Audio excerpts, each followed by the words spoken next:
كل سنة وانتوا طيبين. اللحمة في العيد ما تتسابش، بس لو رجلك وجعتك جامد بعد أكلة تقيلة ممكن يكون نقرس. خليني أقولك ليه وإزاي تتجنبه. في العيد بناكل لحوم كتير أكتر من المعتاد وده مش كويس، لكن هنقول عيد وخلينا نفرح. لكن عند بعض الناس الزيادة في اللحوم بتزود حمض اليوريك في الدم، وده ممكن يسبب النقرس. النقرس بيعمل ألم شديد فجأة في المفصل، خصوصا في إصبع الرجل الكبير، بيكون أحمر ومنفوخ وسخن، أو كعب القدم وتحس زي شكشكة كده يعني.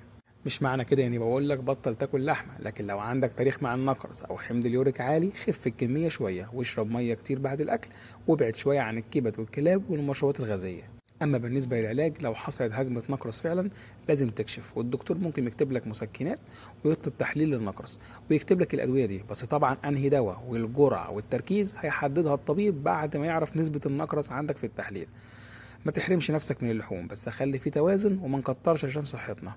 واخيرا الله يديم عليكم الصحه والعافيه، ولو استفدت من معلومه ما تنسانيش من لايك ومتابعه، والسلام عليكم.